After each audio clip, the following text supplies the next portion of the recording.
Liz. Good to be here. You know, Rich Edson, our reporter in Washington, just outlined some of the things that are in it, and I'd like to know first your assessment of whether there's anything in there that you feel you could at least start to work around. Well, the problem, Liz, is the overall, and that is, of course, the Medicare cuts, the taxes, the mandates on small business. There's a tax credit for small business, but it only lasts for 2 years. So that's hardly a real incentive or a fair playing field. We don't need to do this. We can have healthcare reform without completely overturning our healthcare industry and the choices that people have and want to have in healthcare. Now, Senator, the procedural votes, usually Americans don't pay much attention to procedural votes, but the one this weekend, it requires 60 votes. If it goes through, then they only need 51 votes, the Democrats, in order to pass this.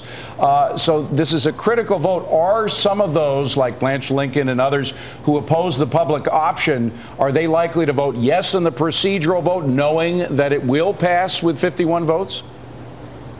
Well, I think we will still have another chance at the end to filibuster this bill, but I think it would be very wrong to vote to proceed to this bill when we've only had just a couple of days by then to actually look at it. It's 2,000 pages. We need to make sure that we know every consequence that this is going to have, because it is such an upheaval of our present system. I think we should have much more time, and I think the American people should have this access on the internet to know how it affects them.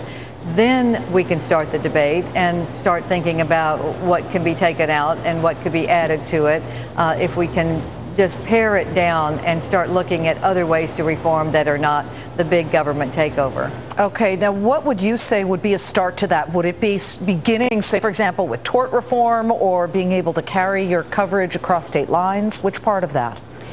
Yes, I think tort reform is essential for bringing down the cost of health care. I think the exchange, where you've got competition on an exchange, is good, except that there's so many mandates in this one that it would really not be helpful in bringing down the cost. The cost in Massachusetts is very high on their exchange, but the cost in Utah is very low on their exchange. So the one that's in the bill now is more like Massachusetts. But Senator, you know, we've been looking at what health care premiums would be as they continue to jump double-digit percentages with private health insurers every single year.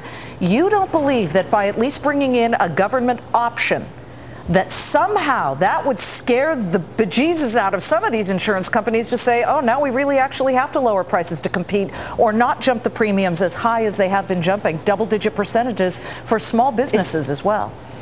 It's a fair point to say that premiums have increased, but we should look at why they've increased. They've increased because of frivolous lawsuits that are very costly and that make you have to have tests that a doctor doesn't really think you need. It runs up the cost of health care. That's the single most important way that we could cut these costs.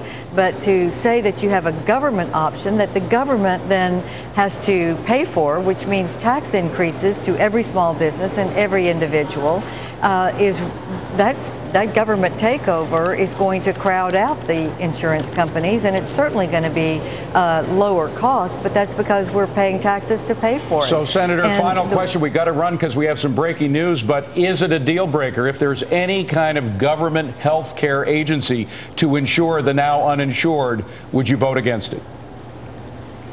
Well, I would say that it is a deal breaker if you're going to go to the single payer option and say that that would be a fair competition, and to pay for it, you're going to tax every individual, tax every business, tax the private insurance companies. But you're leaving a lot of room in there, because even the president says he doesn't want single payer. But if there's any government agency created to insure the uninsured, would you vote against it?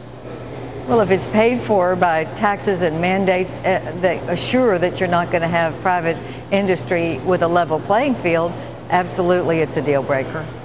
Senator Kay Bailey Hutchinson, we look forward to having you again as this develops. Thank you so much. Pleasure to have you. Thank you. Thank you very much. We have some breaking news now. The Securities and Exchange Commission taken to task by its own Inspector General over the way it handled the Madoff case. Our Adam Shapiro, as usual.